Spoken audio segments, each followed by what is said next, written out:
Hello everyone and welcome to Thursday Live Lessons. My name is Aldrine Guerrero, joined by Mr. Magic, Mike Odo. Say what's up, Mike. What's up, guys? And as usual, we have Mr. Aaron, the voice, Nakamura. Say what's up, Aaron. What's up? And Mr. Kahai, the legend, Fergan. Say what's up, Kahai. What's up? So it is Thursday. What we like to do here is we like to just kind of discuss a lot of ukulele related topics. If you guys have any questions and stuff, or if we get any questions throughout the week, we are live. It is Thursday live lessons. So if you guys have any questions, we answer all of those questions we get throughout the week, live stuff, whatever it may be. Sometimes we come up with questions on the spot and we try to just kind of talk about it. We just want to talk ukulele is what we want to do. So whether we get questions from you via email, via the website, or via across the street, we'll try to answer them as best as we can in this show. This is a live show, and there's a video of this thing that you're watching right now. If you're part of UU Plus, you're watching this video. Thank you so much for signing up for UU Plus. If you've downloaded this as a podcast, thank you for downloading us as a podcast. But if you'd like to see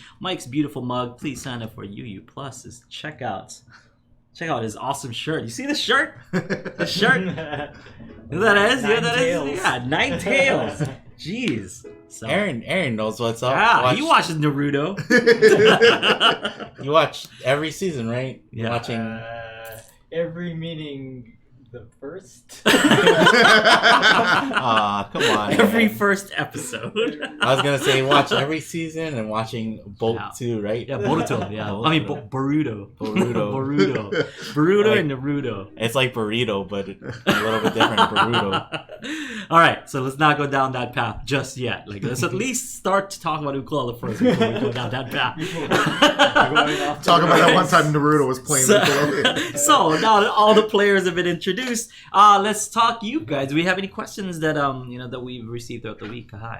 Ali said, I'd like to figure out how I can do some jamming with friends by doing random strumming and finger picking. I'm not sure how we would start and would love to see a lesson on that. So. Okay. We could kind of do a lesson that sounds like it would be a pretty good lesson. There's some jamming stuff because there's a lot of cool little things that you can do when you're jamming. There's also rules that I like to call jam etiquette. There's a jam etiquette that you kind of need to know when you're jamming with other people. But for the most part, it's really just free for all. And if you want to jam with people and you want to kind of just play around with chords, do some do some strumming and then do some finger picking and stuff. There's a lot to kind of go over that as well. So it would warrant a full lesson. But for now, what I can kind of tell you, I can kind of just answer those parts what would I do with the with the rhythm pattern, with the strum, and with the finger picking. So if you're jamming with a bunch of people, for example, you guys have to pick what song you're gonna play, because it's not a jam if Mike is playing something and I'm playing something different and Aaron's playing something and we're all playing 3 different things. We have to first agree on what song are we gonna jam. So now that you know what song you're gonna jam, that's step 1, I guess, to pick a song, right? And you have no idea that's actually the hardest part of jamming. A lot of the time, people were just kind of noodling and stuff so what do you guys want to jam? Oh, should we jam something? Let's jam something. What do you guys want to play? That takes up half the jam session. It's just us what do you guys want to Go back in the archives and watch the one time I came here for a Friday jam. Yeah. He walks in the thing and it took us 4 minutes to figure out what song to play. That's usually the hardest part. But once you decide what song you're going to do, then you get an idea and you get a feel for what that song is like. So for example, if we have a song everyone likes Somewhere Over the Rainbow, right? So if you got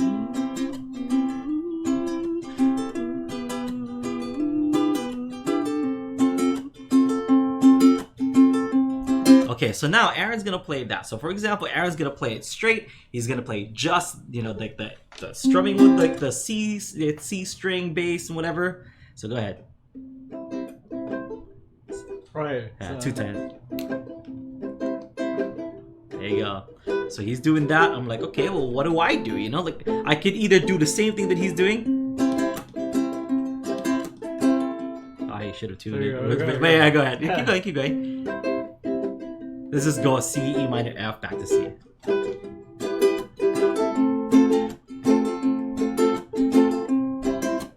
then repeat. So we can do that, and that's totally fine. This is actually a more realistic scenario because in the jam session you rarely tune your ukuleles.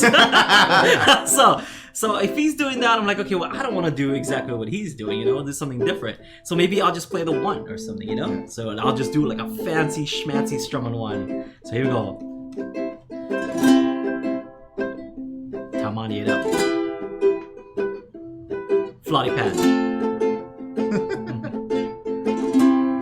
It's something as easy as that. Or if you want to do finger picking, just count the 1, 2, 3, 4. 1, 2, 3, 4. 1, 2, 3, 4.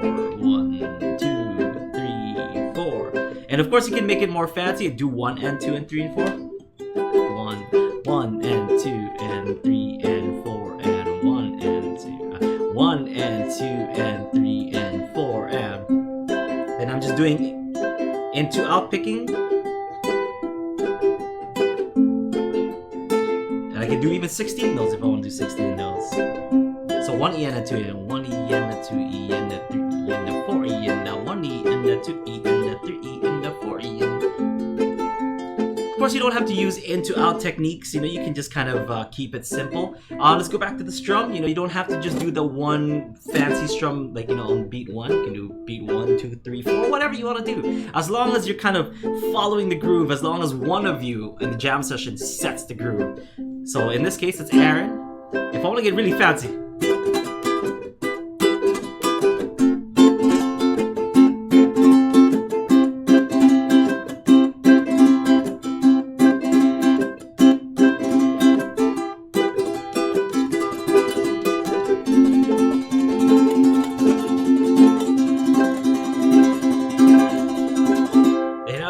Kind of matches. Do whatever you want to do as long as one person is keeping the groove going, and that person knows that person's role, like knows his or her role in the in the jam session. You can basically do whatever you want. Sometimes it might be your role, and you know, you just kind of take turns and stuff, and that's where like the etiquette kind of comes in, right? Yeah. So what would you say, Mr. Mike? Well, from the ground up, yeah. The first thing is to make sure, you know, you're all feeling the music the same way. Oh, that's a good one. Yeah, you know, it's really important that because if someone has an idea of the way the songs go and somebody else is playing and they have a different idea, whether song or rhythm or strum.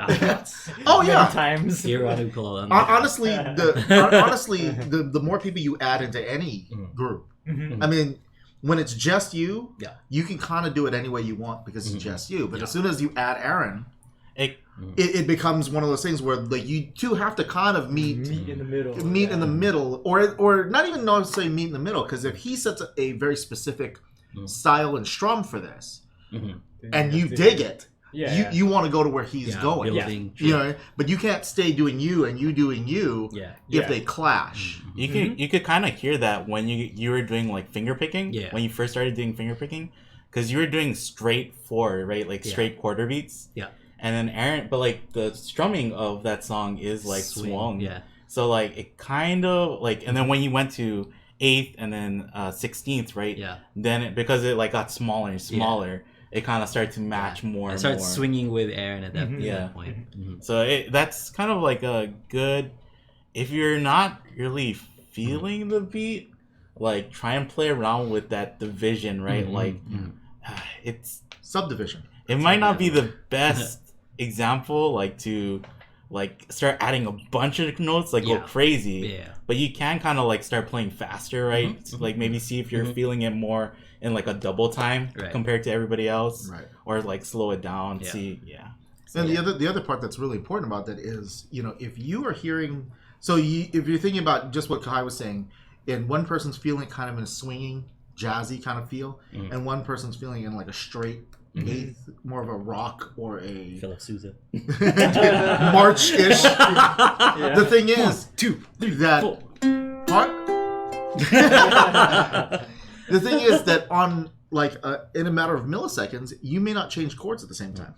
Yeah, that's true. That's another thing that happens. Jazz is generally very laid back. You know, and a march or a rock is usually very on the beat. So you may be changing chords. It may only be a couple milliseconds between the two, but if you two aren't changing at the same time, it will hit your ear. You'll hear it, and you may not. And if you are just getting into the idea of jamming, you may hear it and you may know it's wrong, but you might not know what it is.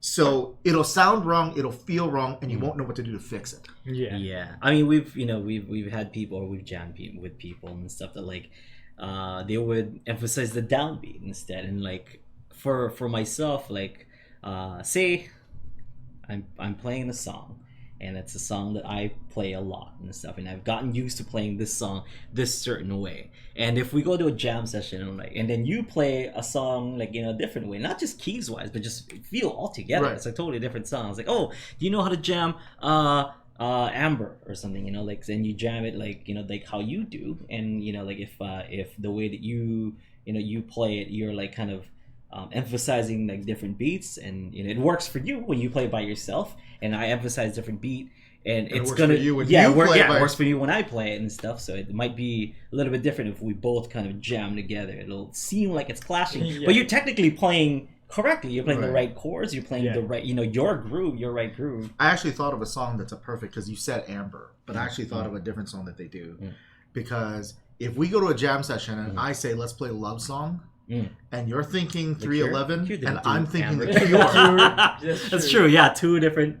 We're both thinking the same song, and we'll start, and we will be a train wreck. Yeah. Because even though we're basically playing the same songs, the same lyrics, it's the same chords, and the grooves are similar, but just different enough that if you start on the Cure's version and I start on 311's version, we're gonna like it's gonna be two different. The whole thing's gonna fall apart real fast. And it's like because you're emphasizing like the down as one a rock and band. that reggae. Well, 311 kind of had more of that reggae-ish, a little reggae feel, whereas the Cure's version, very much was more like that new wave. That more even though it was the 80s, so it's not technically like electronica, but the Cure was very electronic type music. So 4 on the floor. Like they kind of had that that very Euro dance electronica feeling to that song, and it's the same song, but man, very different. The vibe of it was very different. So that's another thing. If you are as a couple of things to think about. If you are thinking about getting together with some friends and jamming, before you do it, group text each other and come up with a couple songs. Start with that. That's an easy one. Find 5 or 6 songs for your jam session that you all know and you all like. Send the YouTube links. Send YouTube links. Because the other half of that is once you get there, once you've figured out your five songs, let's say 5 songs, the next thing you should do is clear it with everybody. Which version are we doing? Which version are we doing? Which version are we doing? What key are we doing? All that stuff like that. Because there's a million songs you can play that even if they're super similar, they're not the same thing. If you do Little Wing a lot, and if someone says, let's do Little Wing. I do it a lot. Plenty, bro. But if I'm thinking Hendrix and you're thinking Stevie Ray Vaughan, it's very similar, but still not the same. You know what I mean? So it's really important if we say let's do this song, that everybody kind of has that idea of like, okay, what version of the song are we doing? What's the vibe? What's the groove and everything like that?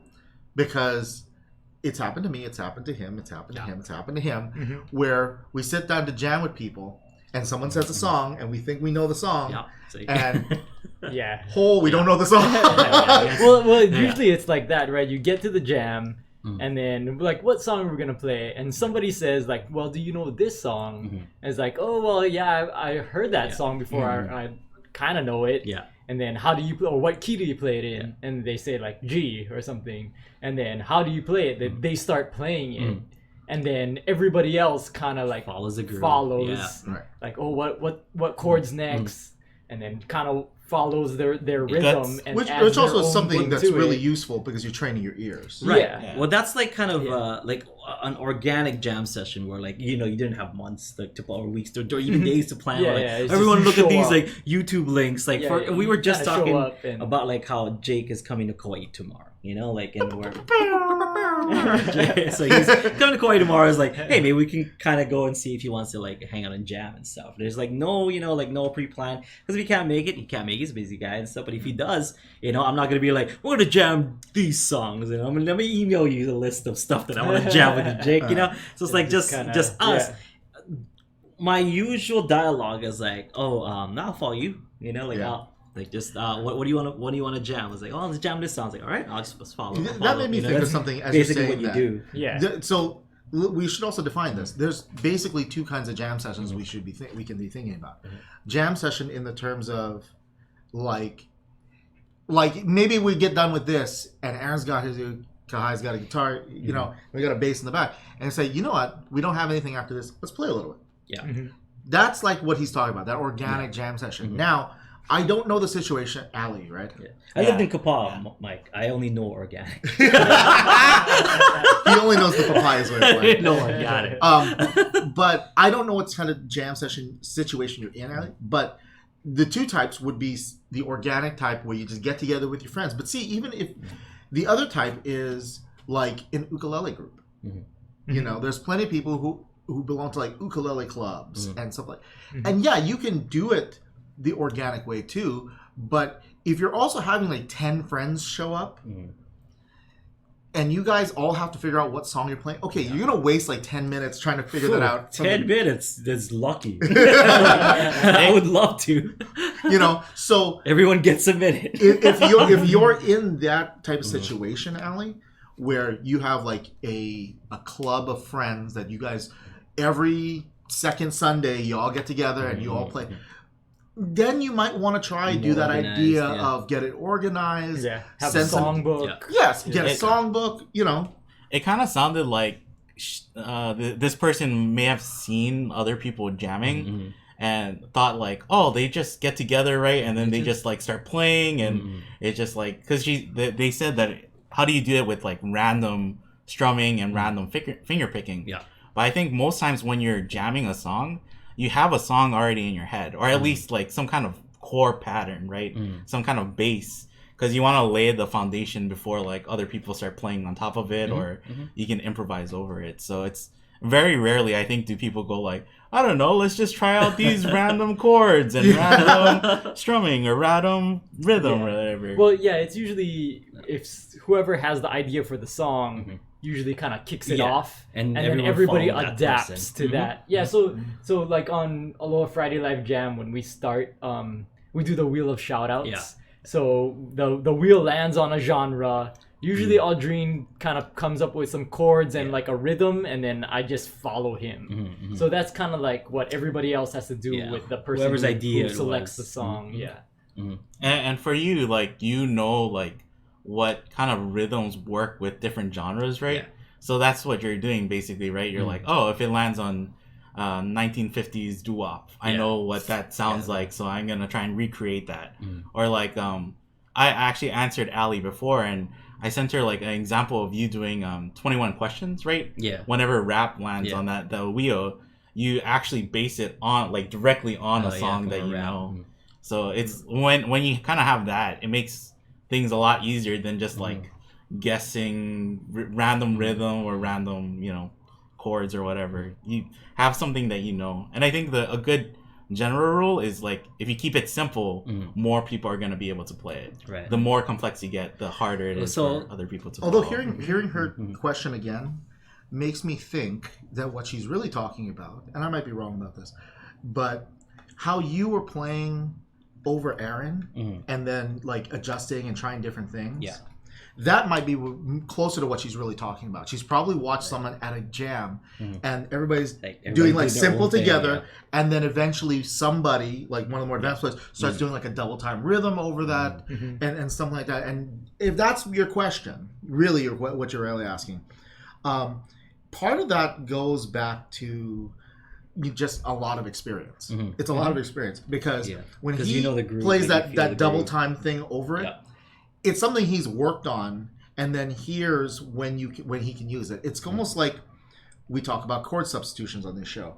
So you have to be able to hear the regular chords and how they work before you can choose to throw a substitute chord in. And that's just a function of time. You know, it's a function of time. You just have to do that over and over again until you can hear, oh, I could take this and do this. So if you're talking about random strums and things like that, meaning like you have someone who's doing the strum pattern and then changes to a different one that still works, it's because that person has heard that rhythm and has experimented with those different strums. Usually they didn't just pop out from their head. Like, I've never tried this before. It's not really random. I've never tried this before, and I just thought of this. I'm just gonna try it now and see what happens. I mean, don't get me wrong. There's definitely people who try that. Oh yeah, but a lot of times that ends in train wrecks. So don't do that. I think they did a study where they put like those caps on musicians and like monitored their brainwaves or like did CT scans or whatever, and they could see like what activity of their brain like turned on during different times. And the more experienced like a musician was, like when they hear two chords. But if they know it's like, oh, those two chords are relative, or those two, you can use those chords as substitutions. Like their brain just acts as like, oh, those are the same chord. It doesn't matter. But people who are less experienced, they'll be like, oh, those are two different things. So it doesn't like it doesn't connect or it doesn't interlink. And I think that's like the same thing. The more experienced you are, your brain kind of just hears something and is like, oh, that's the same thing as this, you know, it's just played a little bit differently, or it's like, oh, and this just is rearranging the notes a little, the order of the notes. This is faster, this is slower, you know, you start to recognize, it's like a Neo from the Matrix. I see, you can see. I know Kung Fu. I see, which is kind of true. I mean, but downloaded in your brain, you know. Oh, that would be so nice. Especially during music theory class, music history class. Okay. You know, Kai mentioned like rules and stuff, and you know, the general rules. So speaking of rules, I talked about like there are different like etiquettes like into jam etiquette. Like so. Let's go over that. And now that you know we have Mike and stuff here, Mike, if you guys don't know, he jams with a lot of famous people. Name some of the famous people that you've jammed with. He doesn't feel like every time. Come on, drop a few names and let me pick some up. Kenny Loggins. Oh snap! You guys know Kenny Loggins. Who's just that? for the people that don't know. He's the guy who sings just in case. He's the guy who sings the House of Pooh Corn. House of Pooh Corn. I see. That's what I said. That's what I said. Yeah. I know. Danny's song. Drop another name. I don't know. Drop another. You don't know that? Loggins, right? I'll look him up after. He's from the Loggins. Yeah. Does he have a YouTube channel? Does he Twitch Has he stream? collaborated with Cardi B? You know, that's all that matters nowadays. If you haven't collaborated with Cardi B, nobody. I only watch Fortnite. Is he on Fortnite? Does he have music on Fortnite? I don't know. Yeah, so who else? Who else have you collaborated with? David Pack. David Pack from Ambrosia. Make a wish, baby. Make a wish. And he made it come true. So who else? Keep going. What is the list of names? What is... Evanescence, maybe? I did play with a couple of the guys from Evanescence, Ben Moody and David Hedges. Wake me up inside. That I actually do know. I don't know if you guys know Butch Walker. You know, Butch Walker is another like big name that you well, actually, Jake Shimabukuro. Jake. Not fake Shimabukuro. Not fake. Shimabukaroo. John Cruz, right to the helm. Ken Makokane. Auntie Genoa Kiabe. Yeah. I was waiting for you to mention Aaron Nakamura, but you know, like he would be at the top of my list that famous people have jammed with. I'm not really worthy enough to mention that I've played in that. He's known all around the world. He's got tens of listeners. People have heard of me. Are you kidding? A person has heard of you. So you know, okay, because you have all these really high profile names and stuff, there's got to be rules to jamming with these people because you don't want to step on people's toes. You don't want to be too, too much. Can I say that? You don't want to be too much to what they're. You don't want to take away from anything that they're doing because you're jamming with them. Right. Also, on the other hand, you've also jammed in a band where like you are part of the unit, where you were the David Pack of that, that group or whatever, or you were the Butch Walker, Okay. The Evanescence. So what's the difference between the two? Right. Okay. So. No, just what are some rules? For both of those. Well, ground rules that would be true for both is to remember, no matter what, technically, really, you're not the star. Mm-hmm. There's no star. What if you are the star? In a good group. It's for Aaron's sake. But here's the thing. Yeah. Even if you are the front man of a band, if you always, as we might say in a different form of art, if you go into business for yourself, you will always have that issue of the band, the group won't be very tight. You won't play well together. Okay? No matter whether you are the front person or the guy standing in the back, even though one person's name might be on the marquee, one person might be the songwriter. You know, that all that's true, but at the same time, the other people in the band are just musically as important. I agree 1,000%. So you can't. So it's important to remember that at the same time, where you can't pull back so far that you're not contributing what you're supposed to contribute. You can't also be so overbearing. So like, okay, so I'm a bass player, and so my job when I play, and everybody, depending on whatever you play, your job becomes different. Yes. Okay. Yes. Because the job of an ukulele player in a band is not the same as the bass player. Our goal is the same, though. Our goal is to make the best music we can. But what he needs to do to make that happen, what I need to do to make that happen, are two different things.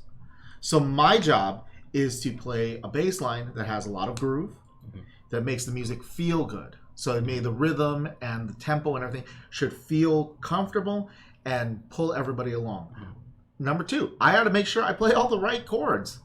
Because if he plays an A minor and I play an A sharp, we're going to have an issue. It's your fault. Your fault, Well, you know, the interesting part is it depends, because the bass player, for those of you who play like bass out there, one thing about being a bass player is you do have a lot of power, because whatever chord he plays, if I play a different note, like I can actually change what chord that is. Like if he was playing an A minor and you played a C, technically that turns into a C. I can turn it into a C chord if I play a C at the bottom.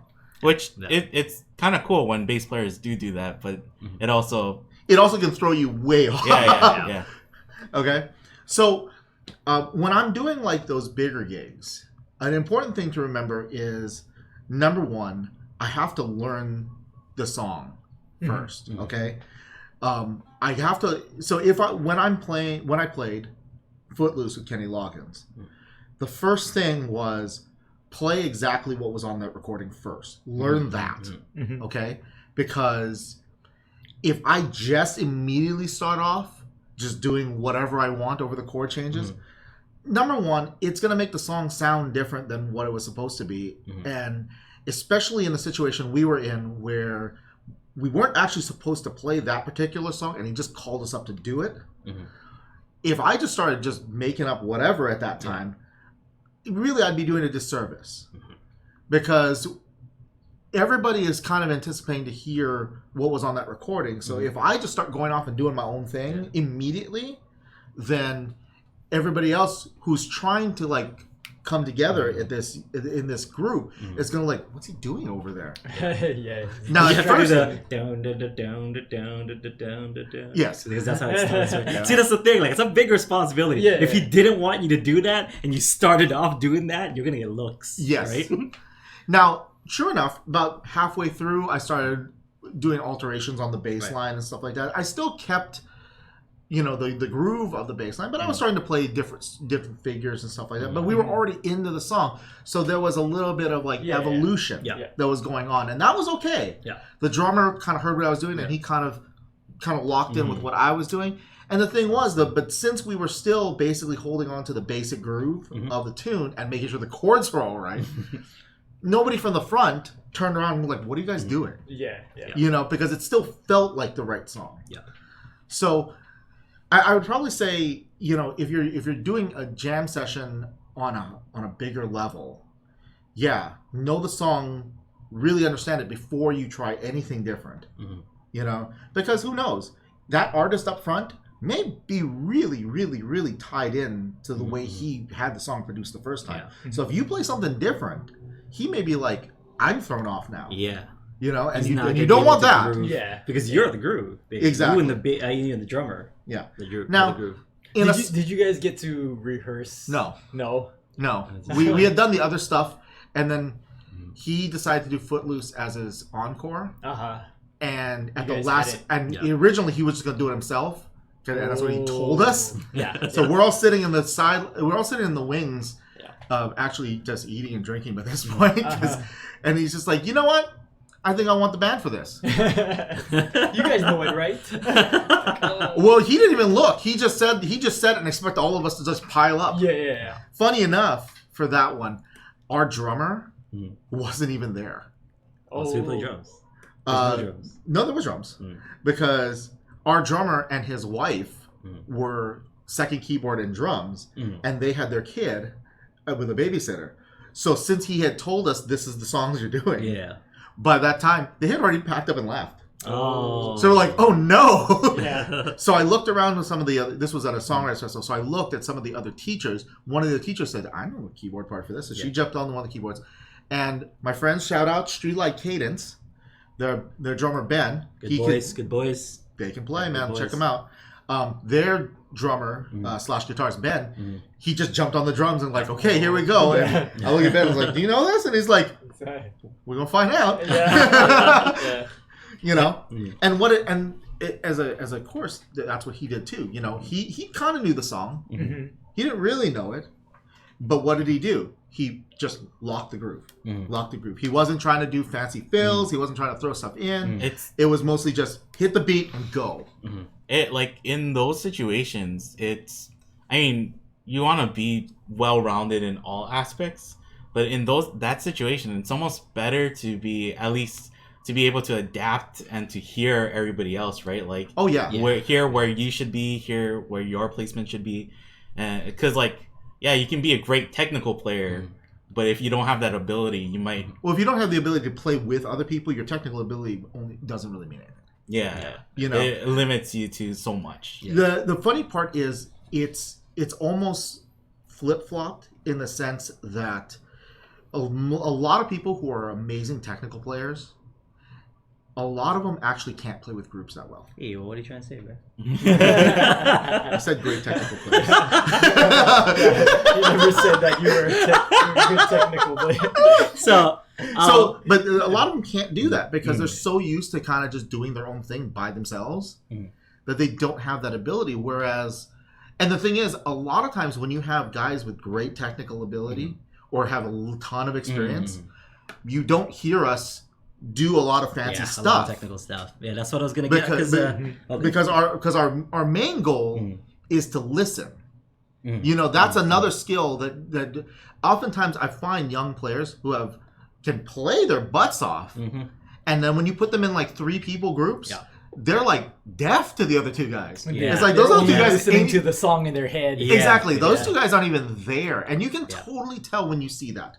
Young bands, young musicians. You just want to just jam and drown out. Here's what I can do, man. Check it out. Because I was gonna say that like on some of the tours that I've been in, and I jam with like some pretty awesome dudes on on the ukulele, including people like Taimane Gardner and like Kale Got Me Out, like and Bruce Shimabukuro and stuff. Whenever we all jam, we kind of know the etiquette. We know the rules. We know what we're supposed to do. If someone's singing, if someone's doing a solo, you're not gonna back off. You're not gonna solo. You're not gonna play loud. You're not gonna try to drown out anybody. Like we know where we're supposed to be, and it's kind of cool because it shows experience. Like those experienced guys and girls and stuff that I've jammed with, will know when someone is singing, when to play and when not to play, or when to get loud and when not to get loud. And you're correct. I was gonna bring that up, that like there's a lot of other people that are jammed with, which are relatively newer guys and stuff, and they can jam. They're really good. Like they can go up and down the neck and stuff.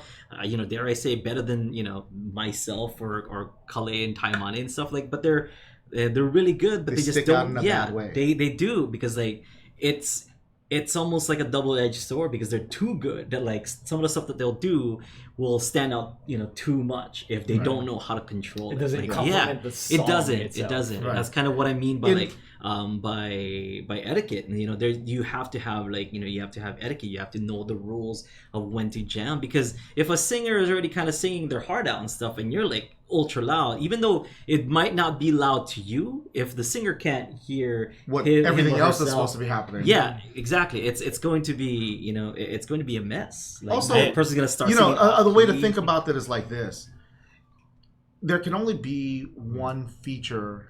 Generally. I'm not about duets, but there can only be one featured person in a group at a time. And the truth, even with duets, right? Even with duets. Look, and now if you guys don't really know what I'm talking look up like ukulele festivals where this guy's playing with those other type of people. You'll notice that even if they're playing a faster song, but usually though, you guys jam a lot of times songs like Europa and stuff like that. Almost nobody is going off at the beginning. Yeah. Because they're all listening to each other first. So what's going to happen? We're all like trying to feel each other. You're feeling each other out. You're feeling the rhythm. You're feeling the groove. And as the song progresses, it's like a crescendo of like awesomeness. Are you gonna say Breezin'? No. There's an Ukulele All Stars video that you can see. We did Little Wing. It was myself, James Hill. Brittany Paiva and some power Mike Powers and stuff like really. I don't want to forget. Maybe is there a fifth person that joined us? Like I don't want to forget anybody, but it's that. And we were in Reno. It was the Reno Uke Fest and stuff, and like. We did Little Wing, and that was one of the first times I played Little, because you mentioned Little Wing earlier. Yeah. The reason why I started playing Little Wing on the uke, because I used to just jam it on my electric guitar and stuff, was because I heard James Hill play that song. I'm like, oh well, if he could do it on the uke and stuff, like I'll be able. I know the riffs, I played on guitar before, I could do it, and that was my opportunity. Me and James were like in the same festival. I'm like, I can't leave this festival without jamming Little Wing with you. And then like the other artists were there in the room and stuff. Hey. Everybody, why don't we just all jam to Little Wing? You guys know the chords, right, and stuff. So when you watch that, everyone's kind of like, wait, like you said, just kind of waiting and feeling each other out. But once like I kind of like, okay, it's James, so you go ahead and give me something, and then like Brittany, go give me something, Mike, go give me something and stuff. Like, and James, it was almost genius because he knew that there was already 3 other uke players on the stage. He took his slide uke instead, and he did slide uke because he knows that like, okay, well, I can do my There's James 3 Hill other thing. guys doing doing this blah blah blah blah blah blah blah blah whatever, and he's like, how do I bring something new to the table? Right. So when he walked in with his with his slide ukulele, I'm like, this is gonna be so sick. I was so excited. I'm like, oh my god, that is the best thing you could have taken out of your case. He probably only added little fills when nobody else was playing. Yeah. You kind of have to, and it's well, that's the maturity. That's the maturity we're talking about. When there's 4 other, there's 4 uke players on stage, it's tough to figure out when no one's gonna fill that space, because you can't talk to each other during during the performance, right? I said Breezin' because I thought it was like a good thing too with the Breezin'. There's like a video of you. And you hold like one chord, right? Like at one point you hold a chord so you can do like a solo on it and stuff, and then kind of go or make the rounds right with everybody. But when you transition to that, you actually tell people like, oh, hold this chord. Yeah. Like you actually speak out. So like that's another good thing. Another good etiquette is like make sure if you have to like if there's a change, make sure everybody's on the same page. Like you look up and you go like, gonna change chords now, kind of like try to give them hints or something, right? Just to make sure that unspoken thing, that ability to give people like nods and stuff like that. That is that's another skill that you develop over a lot of years. There are guys that I play with. That's all I gotta do. I look at them, and we're doing something, and we all know what the song is. So they're just waiting for a thing, the signal. It's like a lift or they're waiting for that look or anything, any kind of signal.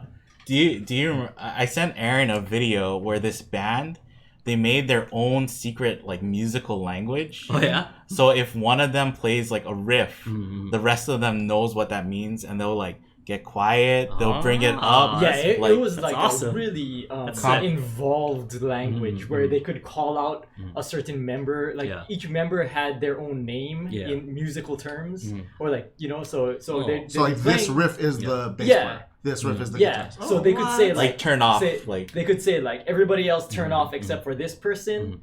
Or they could say like, bring it up, make it louder, amazing. Make it softer. Without saying a word. They changed keys. They had like signals, musical signals for each of those things. Like, that's next level stuff. Yeah. That's amazing. Please link that in the description. I'll find it again. Because I actually want to see that. That's pretty incredible. Yeah. Like they even did things where it's like, okay, I play this riff, let everybody know that I want to change like the tempo of the song, and then I set the new tempo. Like, so they play a riff and then they kind of wait and then they start to play again, and then the whole band like morphs to their tempo because they know like, oh, they're telling me like to that I want to play this new tempo. Yeah. So that's and they could do it.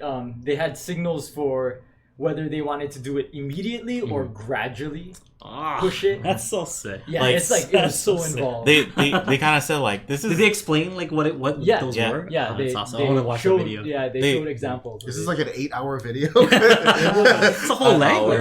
Yeah, that's a whole language. But that's crazy. They said like that's kind of their trade secret, and that's how like people would be like, you guys played the whole show without talking to each other once, and I've seen your guys' show, and that's like completely different from the and they're other laughing show. because it's like, no, we're talking to each other all the time. Yeah. Just not in the way you in understand. our love language. Do you remember what band this is? It's a knee body. Knee Body? Yeah. They're kind of like a jazz fusion. Kind of like a that jam. Totally sounds like jam a band band that would do that too. But they've been playing together for years, and so it's developed over years times. I'll put it in the chat right now. And you can tell like each member is like a fantastic musician. That's why they can just do it together. Fantastic, and they've played so long together. Yeah. That's the only reason. Well, I think one definition of a fantastic musician in reality is that if person. you wear 9-tail shirts. that helps. That helps. It helps. Plus 2 is the type of person that has all the ability to do whatever they need to do, but it's always tempered first and foremost by what they hear that the song has to have. I mean, because a lot of people, again, we'll go back to this. A lot of the younger players have a problem with that sometimes. It doesn't need that. It doesn't. It's like you're doing this, and it fits. Yeah. But it's like putting the crown on a donkey. It can be fit cool. on the head, but it doesn't really pretty work. sick. I was gonna say you. like the better that if you're playing with other people, the better that you can make your other bandmates sound. Yes. The more that they'll want you back. They'll invite you back, right? Yeah. And so and like that's kind of the point, right? Yeah. For life. And here's the thing: since I feel remiss if we get through one of these podcasts without making a wrestling reference. It's like wrestling. You're only gonna look as good in your match as your partners. Yeah, you gotta sell. You gotta sell it. If you go out there and you don't sell your opponent, you make all his moves look trash. You both look like trash. Yeah, and it's the same thing with the good music. Exactly, it's like music. If you go out there and you don't care about the other guys in your group, then it doesn't matter if you're amazing, because the other 3 will be constantly trying to figure out what you're doing, and that hesitation, that uncertainty, is going to make the whole band, including you, sound bad. Yeah, because I think we all know musicians, right? Who after like we play with them or they jam or something, they come out and they're like, I did a great job. Did you hear that solo I did? But then afterwards, it's like you can kind of see like either the other members or if you play with them, it's like, I don't really want to play with them again. Like, absolutely. I have an embarrassing story that I don't think I've told on Thursday yet. It was when I was a senior in high school. Remember there was like brown bags to start them and stuff. Yes. So brown bags didn't exist when I was in a senior. It was a talent. It was a talent show. Competition for high Hawaii. schoolers. For Hawaii high schoolers. Yeah. So it didn't exist because they stopped doing it by the time I was a senior. But they did have what was called StarQuest. Do you remember Yes, that? I remember that too. StarQuest and they did it for all the schools on Kauai, but it was just a Kauai thing only. It wasn't like a statewide thing like brown bags was. So we won our school one, and then we had this like kind of all the winners from all the schools had this showcase at Kukui Grove, which is our local mall. So none of my bandmates showed up. And it was just me, because I don't know if they even knew that there was like a showcase thing, and I'm like, I can't play OPE Picker's old-fashioned touch by myself, and I wasn't like that mature of an ukulele player at that point. He was singer, performer, what you name it. I wasn't that that seasoned yet. I was like, okay, well, I gotta do something, and the guys from Waimea were my friends. Waimea High School, the high school on the west side here. They were my friends and stuff. They're like, well, if you guys are not here, you just jump in with us and stuff. I was like, oh, right on. Like, at least I'll kind of still get to play.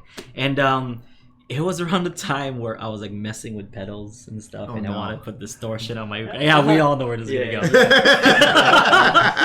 And like, what pedals did you have? I have through the chain, a delay, a metal zone. I knew the metal zone was in this conversation. And I had a Zoom 505. The only thing would have been better is if you said that you had a metal zone and you had like another driver to add overdrive and a metal zone and a DS1. I have a metal zone and I have a blues driver and I have and an SD1 super overdrive, and then I run it all through a DS1 distortion. Yeah. And through your ukulele. The only reason why I can say this too is because I did this. I did the same thing. So so they started jamming, and they're like a reggae band and stuff.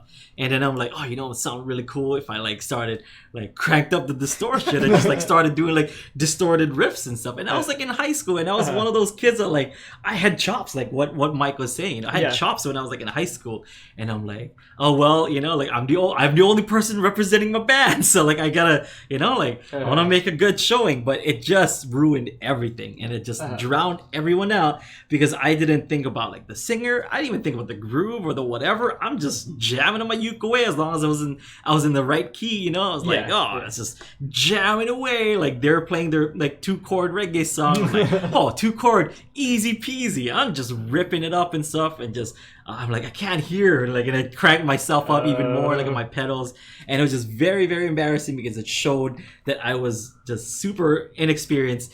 And after not that, where you thought it was. Yeah, and those guys are like, "What are you doing? You're like drowning this out," and they were so mad at me. And I'm just like, "What? I thought you guys would think it would be cool, Like, because and I was doing you a favor. Yeah, exactly. And I just felt super bad, and I didn't realize that's what I did until like a few years after that, because I was just like, what did I do? Why are those guys so mad?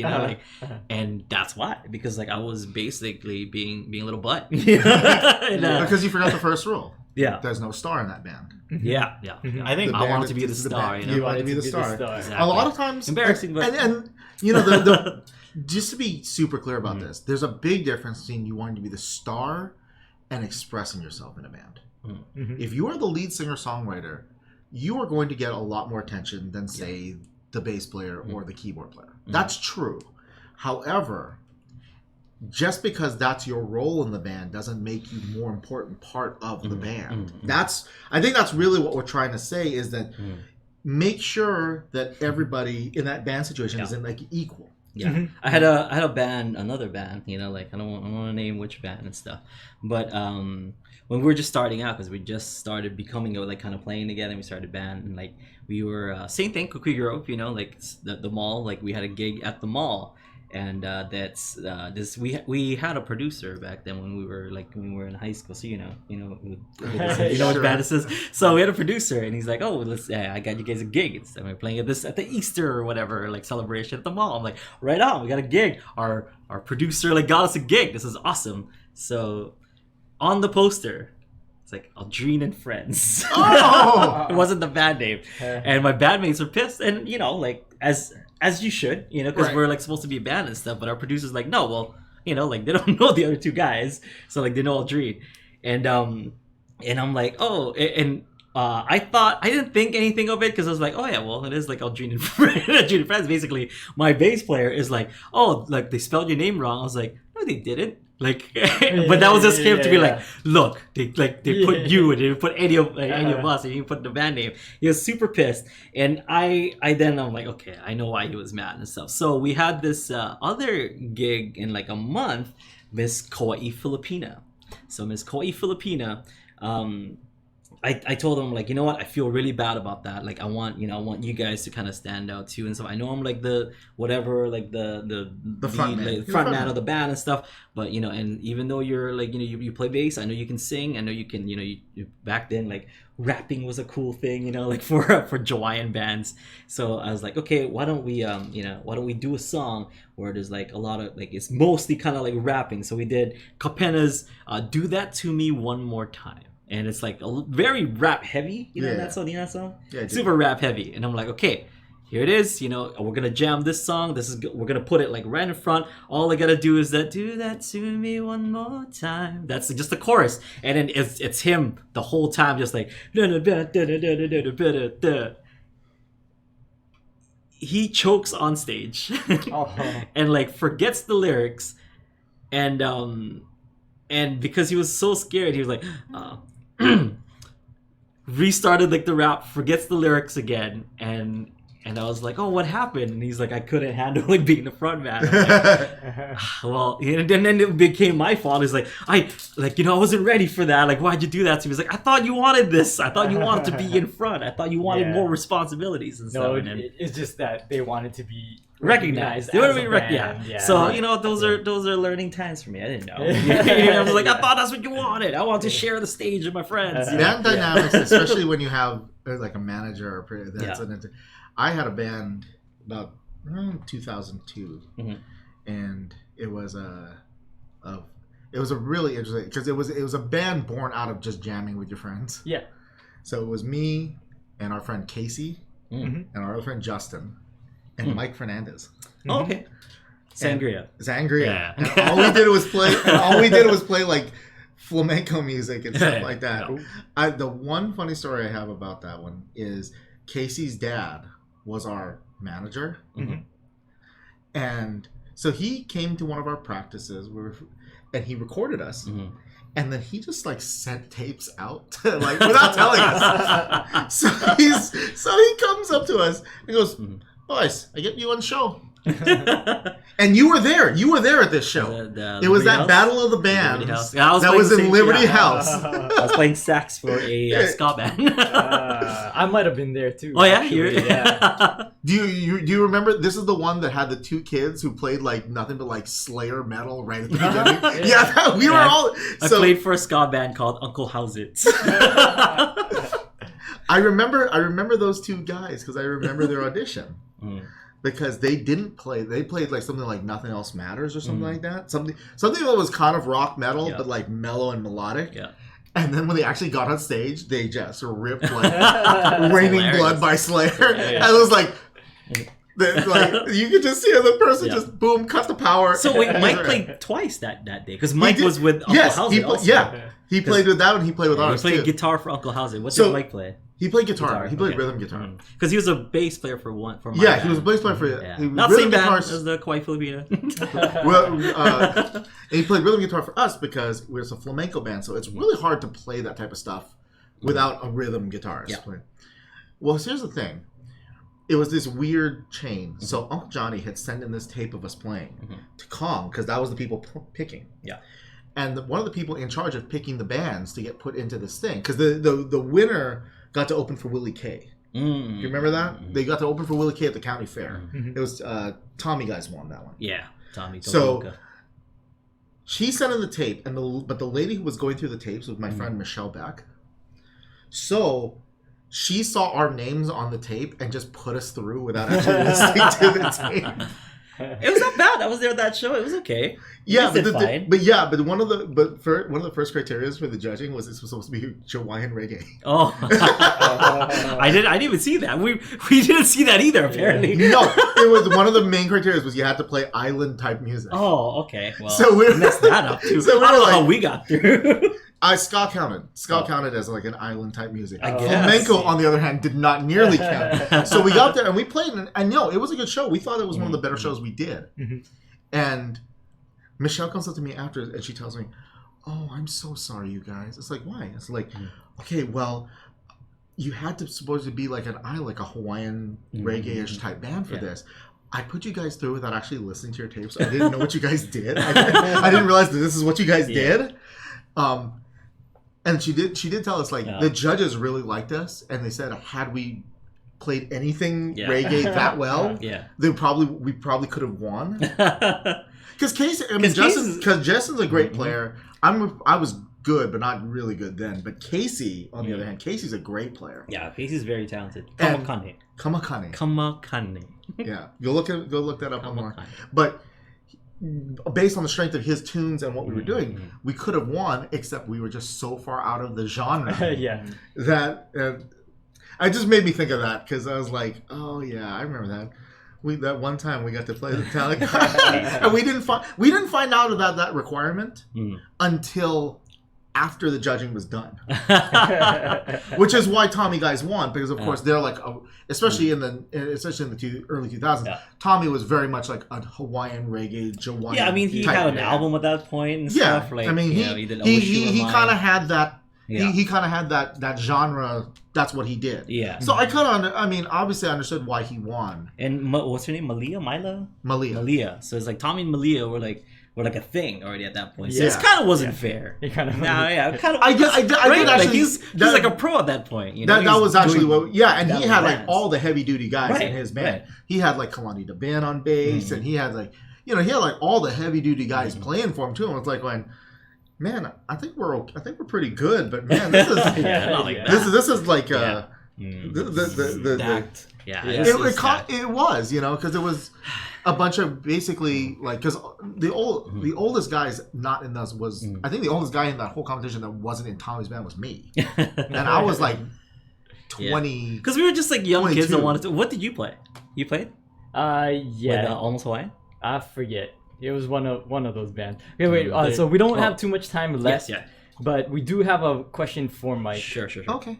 So Lao Gao asked, because we were talking about bass earlier. Yes. So is a U bass a good replacement for a regular bass for regular situations? Where would a U bass come up short, if at all, compared to a regular bass? Good question. All right. So full disclosure here, I have played many U basses in my time. I don't like any of them. Here's why. A U bass and an electric bass. So if you play electric bass and then you want to play U bass, the main thing you gotta immediately accept is that it's not going to really play anything like your bass. Okay. The reason that I don't particularly care for the U bass is because the scale has shrunk so much. We've gone from here to here. Okay. So if you have all my technique on electric bass, my fingers are at the width of my frets. So if I do that on a U bass, I overshoot the note I'm supposed to be aiming for by like 2 or 3 notes sometimes. So you're the problem. Yes. So get good then. Also, the feel of the strings is incredibly different. That's another thing. If you're talking about like the rubbery hoi hoi strings that they put on. It's almost like if you want to play U bass, you should play U bass, and if you want to play bass, then maybe play bass. Start with bass, learn bass. Yeah, it's not like a good replacement to like learn and play. And don't get me wrong, there's plenty of guys who play both. Yeah, and then make it work just fine. I'm not saying. I'm saying this is what it is for me. And so to answer your question, I'm saying you got to be prepared that they're basically 2 different bass instruments. Okay? It's the same thing as if someone plays electric bass, you do not automatically know how to play upright bass. Yeah. Okay? It's the same problem going in the opposite direction. You're going from this to this. Yeah. And that's a huge difference. You will find that unlike the U bass, you'll come up short all the time. If you're trying to go from like a G to a B flat, you might end up somewhere around like a really flat B flat or a like almost like maybe an A instead, because your hand's just not stretching far enough. Where would the U bass be usable?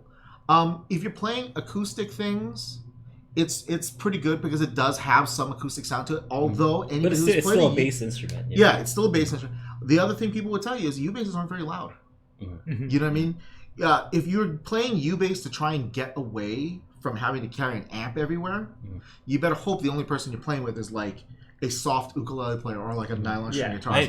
Because as soon as you add, even like if I tried to play U bass against these 2 guys unamplified, you drown me out in like 2 seconds. Yeah, I think you need to be amplified pretty much. Yeah. I think the videos that if you see and you hear like the U bass and it's like, oh, it sounds pretty good. They're plugged in. Oh, absolutely. Every time. It's not unplugged. Yeah. So. And that's the thing. Now, where would the U bass fall into favor? The sound is pretty amazing.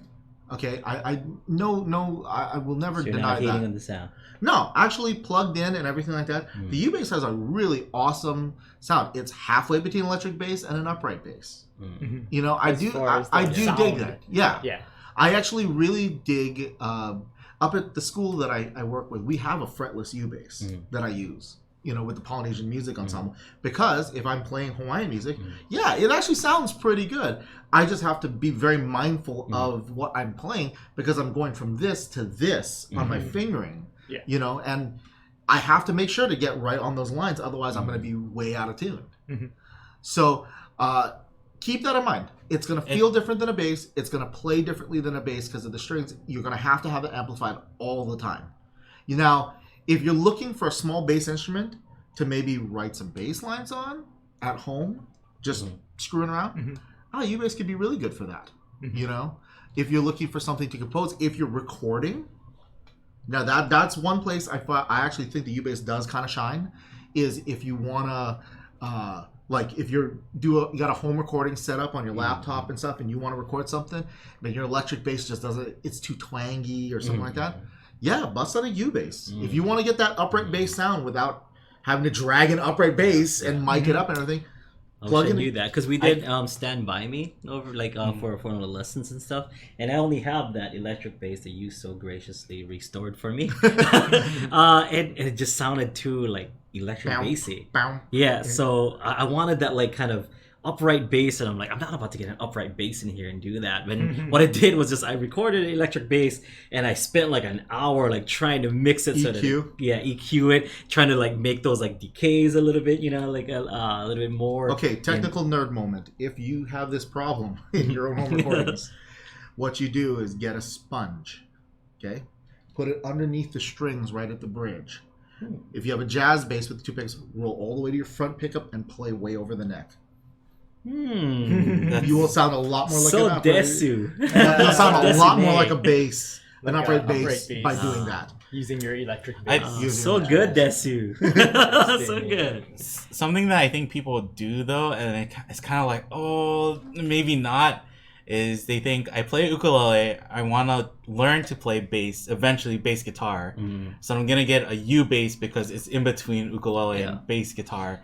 And then I'm going to transition to bass guitar, where it's kind of almost like maybe you should just rip the band-aid off into the bass guitar. Okay, so here's what playing a U bass would help with. If you have a 4-string U bass and a 4-string bass, if you're memorizing what notes are what frets, that will transfer over. Okay? If you learn the fingering patterns, that will transfer over. The difference will be that, again, on a U bass, if I'm trying to play a C scale, it'll be like da da da da da da. It'll be like that, real tight together. Whereas on an electric bass, you'll have to have your fingers about like that to really make that happen. Yeah, much wider. You know, and if you do it upright, it would look like this, like a spider web. So that's something you have to consider, in that there will be certain things you learn that transfer over. Yeah, because they're tuned exactly the same. Right? Yes. Yeah. But there are plenty of things that won't. So if your ultimate goal is to play electric bass, buy an electric bass. Because truth be told, you can find like the student model Ibanez's and Squier Fenders and stuff like that. Same price. Even lower. Less. Yeah, lower. I mean, your average U bass is going to start at like about 300-ish for that new lower end one. And that bass back there. And $50. And you can get like a brand new, Ibanez GSR 190 for $175. So you almost half the price of a U bass, and yes, you eventually have to go get an amp, but that's true for the U bass too. If you want to play it anywhere, so you might as well just go ahead and get into it. I know we're super long already, but I know you guys are Ohana dealers and stuff. Have you tried Ohana's bass? Where it's I have. It's made out of the same strings as the electric bass. Yes, I have, and actually, I really like that one. Okay. I still don't.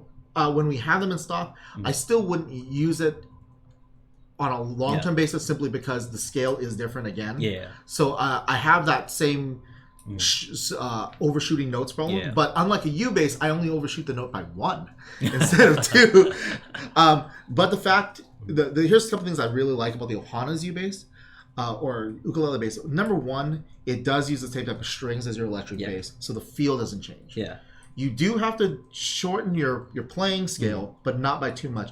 And it is big enough and loud enough that if you and a couple of guitar / ukulele players, you can jam unplugged. I think and not get drowned out. You brought it to the jam once, right, or something? I did. Yeah. I did. That was one of the things that we didn't hear. Right. Yeah, the Friday. Yeah, right. One of them. And for like Songs Made Easy, I think. Jam. Yes, that's the what one. Because you asked me to play we had Stand a jam, By Me. Yeah, jam for Songs Made Easy. Yeah, so I brought it for that. And I didn't plug it in or anything like that. And it did fine. So Ohana bass, thumbs up. Ohana bass, thumbs up. Yeah, Kala U bass. Kala U bass, in the middle. It's situational. Situational. Gotcha. Again, I think if you wanted something to just fool around on or something to record to get that sound on, U-bass. You can probably do a pretty good job with the U-bass. But unless you're willing to commit to actually really learning it, just buy an electric bass. There's one more question, or like two more questions that I think we can get through really quick. Yeah, go ahead. Yes. So Renee asked, it just moved. Is it okay to applaud at a jam? How about taking videos? And she says, like, those are two things I get weird looks for at jams. If it's okay with everyone, then just go ahead. Just ask. Just ask. Yeah, just ask. You know, Or, some people just don't want to be filmed. Yeah. Especially because at a jam, depending on your jam, you are around a lot of people who are learning. Just beginning. They're beginning. They don't want their mistakes being filmed for everybody. And I think applauding, I think it's okay, but like you don't want to make it like if the song is still going on or something, you don't want to like drown people out when they're still playing, right? Yeah. Well, okay, if someone has just taken a solo that you think is awesome, give them a little. Yeah, you know what I mean? Make them feel good. As long as you're not doing sarcastically to your next chairmate. Thank you for the distorted solo, Aldrine. Really added so much to our reggae sound. It's almost like you have experience. You're speaking from experience. But yeah, I mean, yeah, it feels good. Like if you play a solo that you think is good, man, it feels good to get other people saying like, yeah, that was good. And even if you played something like, it was okay, encourage those people because that's the only way we'll ever get better. Yeah. You encourage everybody else as a community, and it encourages you to go out there and practice. Yeah. So you want more applause. In some ways. And what's the other one? No, that was it. Oh, that was the two. Yeah, there's is it okay to applause and is it okay to video? All right, so we're gonna have to cut it off right here. It's a super long episode of Thursday Live Lesson, but it's always pretty nice and informative whenever Magic Mike is here. So thank you so much for tuning in. We have one-on-one coaching right after this, so stick around if you guys want to check in on that. One-on-one coaching begins at 2:15 in about 5 minutes. But tomorrow we have Aloha Friday Live Jam. What else do we have coming up, Kahai? We have things planned later in the month, but not right now. So I don't think so. We're working on things. We have some cool stuff planned out for you folks. Including like a solo. All right, I guess we can say what solo is gonna come out this time. week. we have Maui Hawaiian Superman. So Maui Hawaiian Superman is coming out as a UU Plus solo. So make sure you guys check that out. We have a song challenge that Aaron is working on. We're really excited about that. I'm really super duper excited about that one and stuff. We lost one, but you know what? We're gaining a great one. So I'm so stoked. I'm very happy. We didn't tell you about it yet. No, dude, it's great. Ask Aaron to show you on the way out. It's so sick. All right. So we'll see you folks later. Have a great one. Aloha.